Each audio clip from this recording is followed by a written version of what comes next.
recording really quick.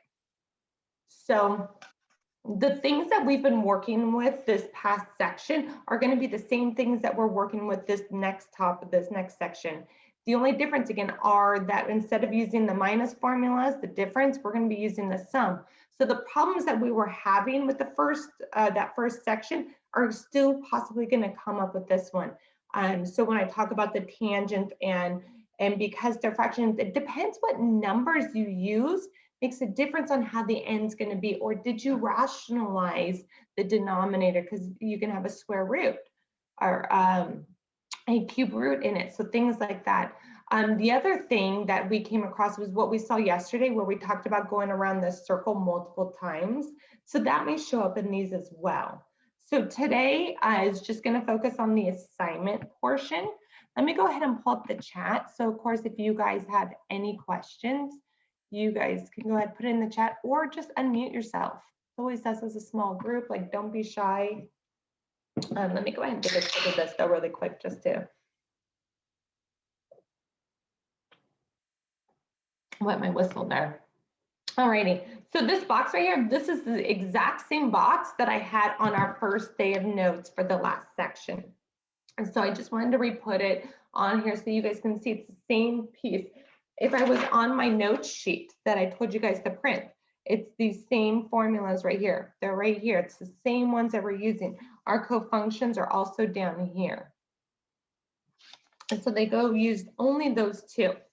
All right, so let's go ahead and start. So instead of figuring out two numbers that subtract to 165, so it's saying to find the exact value. There is more than one way to go about this. And the reason, again, why we do this, why do we use the sum or difference identities, is because if I look at the value of 165, 165 is not on my unit circle, which means I can't find the exact value. If I put it in a calculator, it's going to be a rounded value, not exact. This is the exact. Square root of 2/2 is an exact value. If I put it in a calculator, it would be irrational. It goes on forever. So it would have to round that decimal at some point.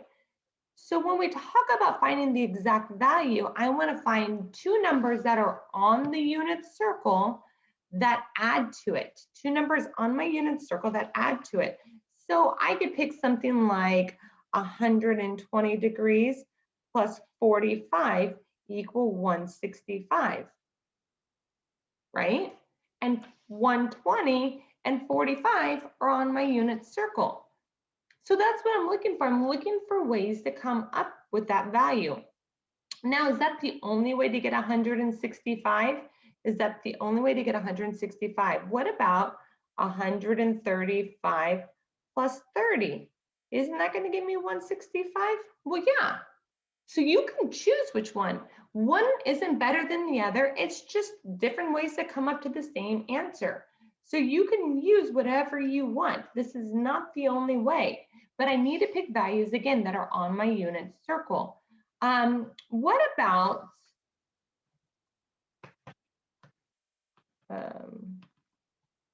something I want to point out? I could have done 225 minus 60 is also going to give me 165, right? So all of these would work. This right here, though, is what we were doing. This is using our differences. Today, we want to focus on the sum. We want to focus on the sum. So I want to use adding of them. However, you could use difference and you would still get the right answer. You would still get the same answer.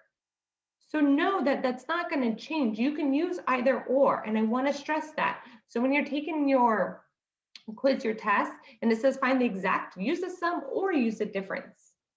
All right, so let's go ahead. I'm going to pick one to use, obviously, because I can use any of them. I'm just going to pick this first one just because it's written first. So this is the one that I'm going to use. So what this is telling me then is that my sine of 165 is the same thing as sine of 120 degrees plus 45 degrees. And the formula for that, the formula for it is sine, and if it's a sum, so it's a sine and it's a sum, which means that in between the two, it's going to be a plus sign. So it's going to be sine of A plus B is equal to sine of A cosine of B plus cosine of A sine of B. So just a quick review, that's the formula that I'm using. Plug in my values.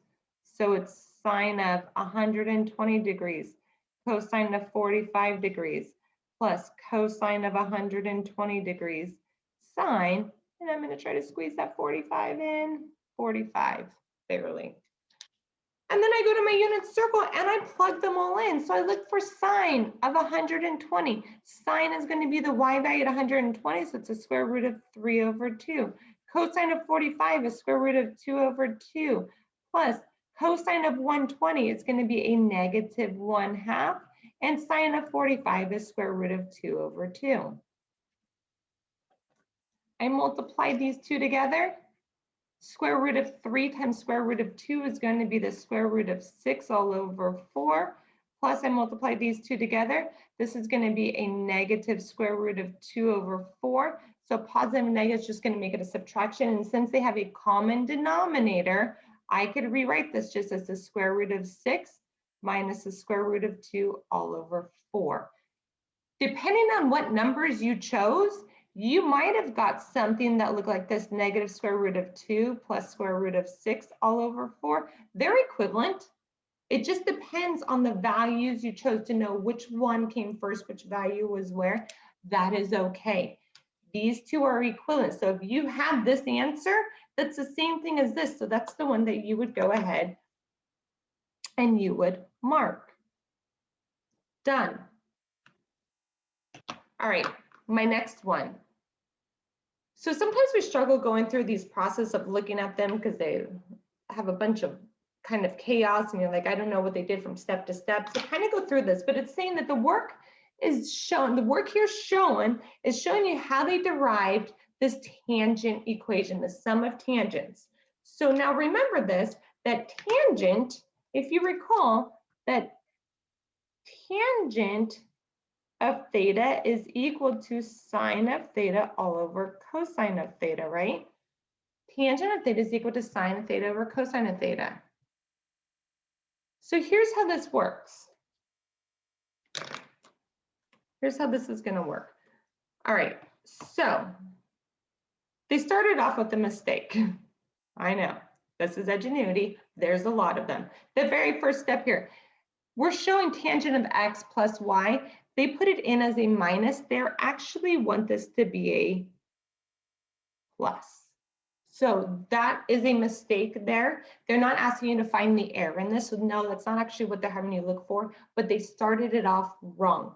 And we've seen this a lot more often now. So be careful about things like that.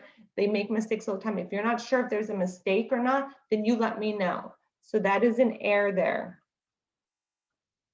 Okay, so now that we fixed that, the reason why they start with this is because, again, sine over cosine, and it's whatever values here. So it's sine and my cosine. And instead of theta, it's just an x plus y. Totally fine. We're good with that. The next step. Now remember, this is going to be my separating my numerator and denominator. This is separating my numerator and denominator. My numerator here was sine of x plus y. This is just going to be the sum identity, and that is perfectly correct. Remember, here's my sine, cosine plus cosine sine, sine cosine plus cosine sine. Perfect. My denominator is the cosine sum identity. So my cosine sine identity is telling me then that this piece right here should be cosine of x, cosine of y minus my sine of x, sine of y. So this first piece right here is going to be cosine of x. And again, that's just my identity formula. So again, this is going to be my main division sign. And I need to figure out, well, then what is going on? How did I go from here to here? We went from a nice fraction, kind of nice fraction, to now we have a complex fraction. So we have a fraction in the numerator and a fraction in the denominator. So how do I do that? Well, if I'm going to do that, what I do up here, I would have to do down here. These would have to be equivalent to keep it balanced. If that's the case, then this b has to be this cosine of y value. So this b has to be cosine of y. So then my next step, they went ahead and broke this up into two separate pieces. So it's got to have the same denominator for each one of these and the same denominator for each one of these. Now, of course, they forgot another little piece. This is your sine of y there. They didn't write it in.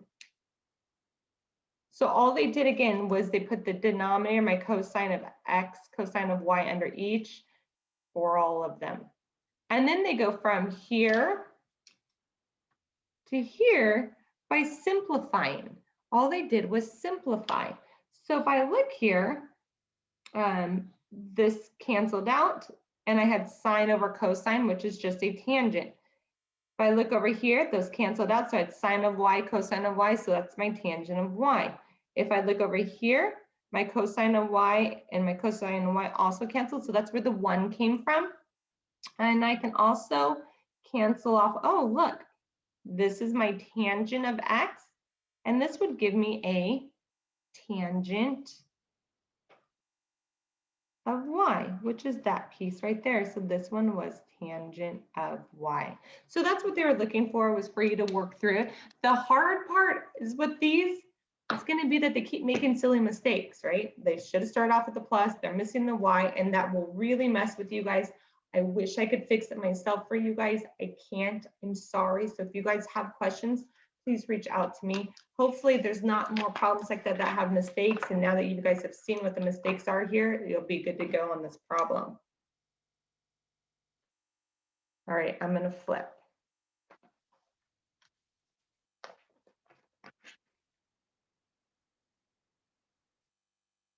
So for these ones, these are kind of interesting. They're not hard, but it's working backwards. You guys are used to being given a specific number. You're used to being given a number and then expanding it out to something like this, where these ones now, excuse me, are already expanded and you need to simplify it. So I need to work backwards. This is expanded out and I need to simplify it. And some of you guys are like, well, what do you mean? How do I know? Well, I know that I've got to simplify this because if I go to my unit circle and I try to simplify these values, 2 pi over 5 is not on my unit circle. That's not value on my unit circle. So that's how I know, okay, I need to do something different here. So here's what I know. I know that this is a sine, a cosine plus a cosine sine, which is very similar to, or corresponds to my sine of A, cosine of B, plus cosine of A, sine of B, which is equal to my sine of A plus B. So if that's the case, if these match, then this is telling me that my A has to be 2 pi over 5. My B is going to be pi over 10. Of course, these are the same. It's 2 pi over 5, and this is my pi over 10. So when I want to see what is it equal to, it's equal to sine of 2 pi all over 5 plus pi over 10. I can simplify that, but in order to simplify it, they have to have a common denominator.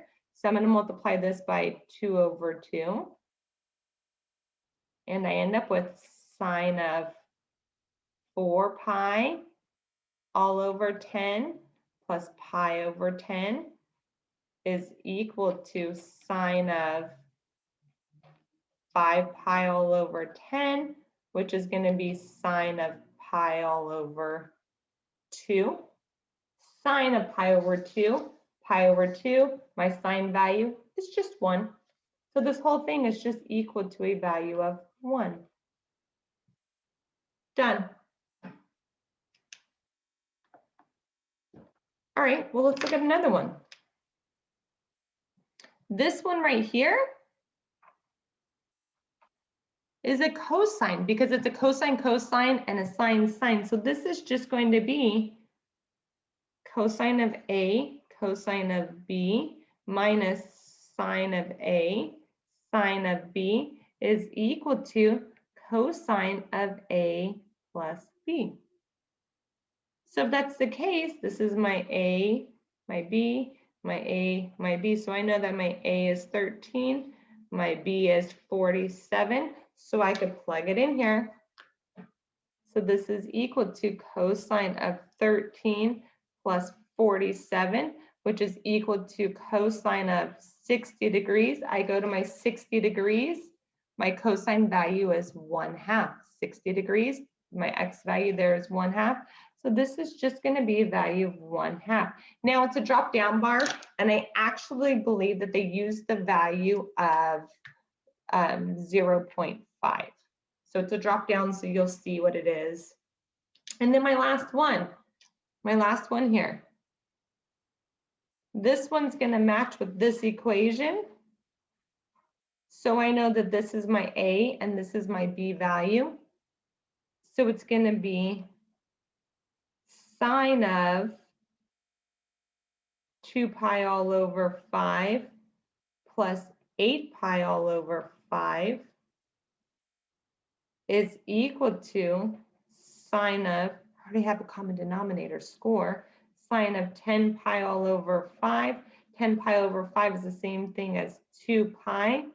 Sine of 2 pi, so 0, and I go all the way around, that's also my 2 pi is going to be a value of 0.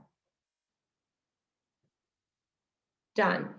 So remember, you're working backwards. If these are values that are on your unit circle, then you're going to want to combine them and write it as a single term instead of expand it out, and you should be able to solve it that way.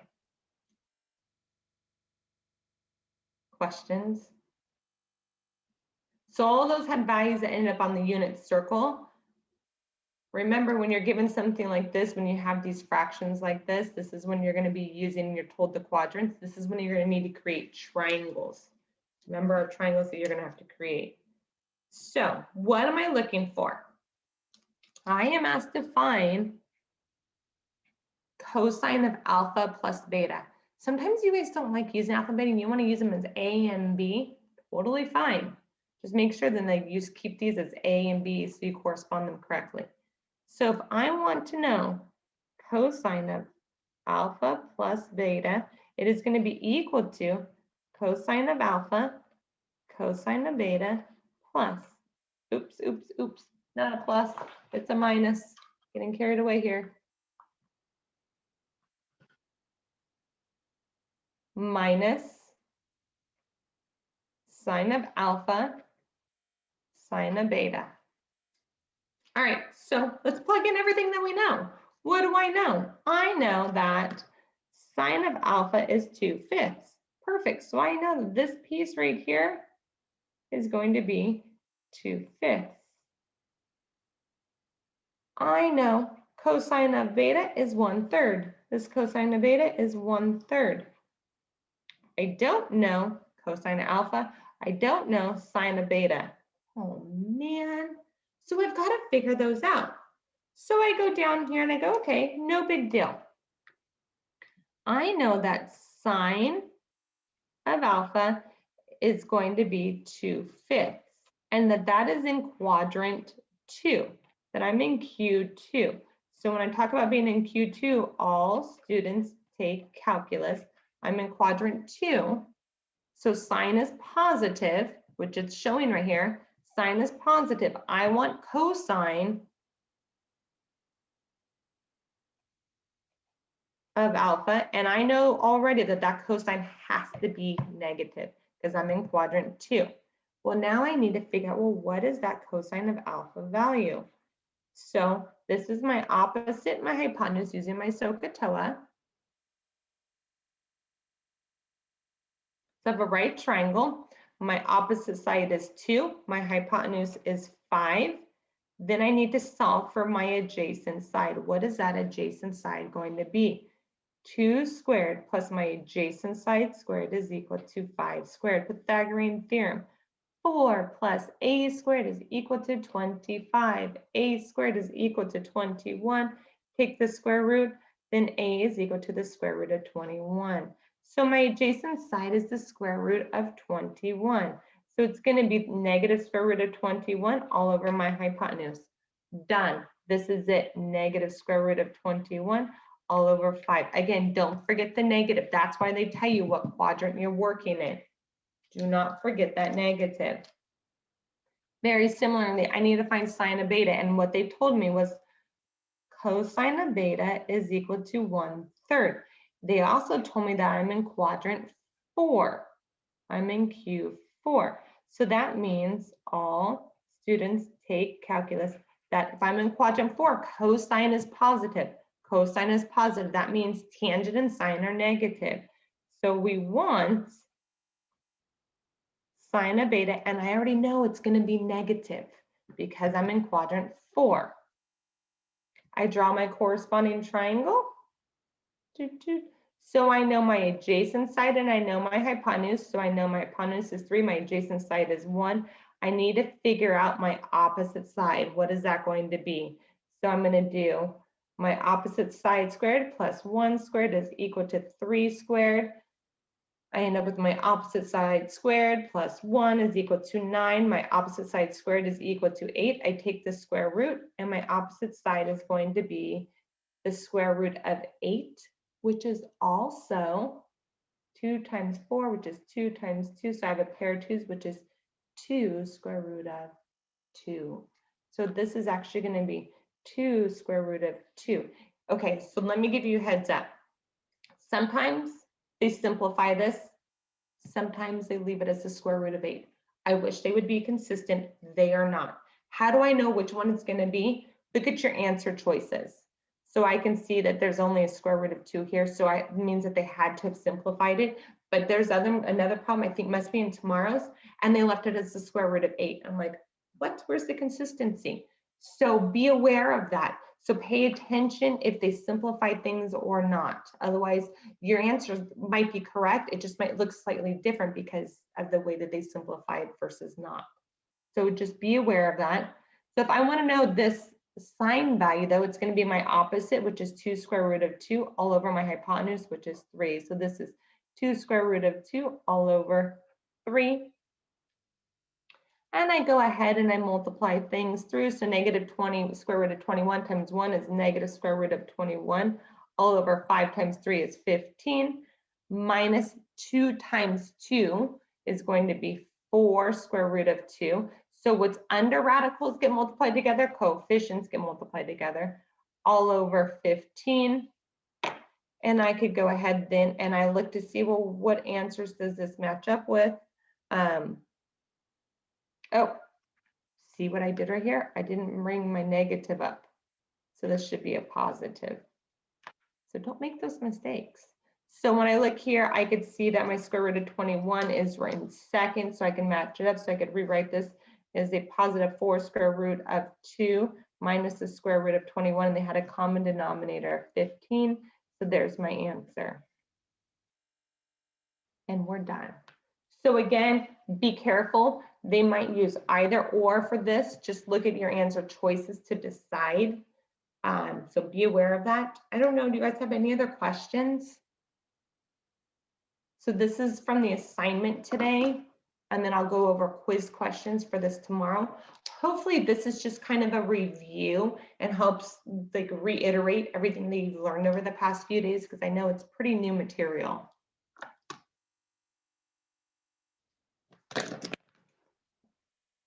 Right, well, if you guys don't have any questions, then I will see you guys tomorrow. Have an amazing day. And if you come up with something you didn't think of right now, just send me a message later.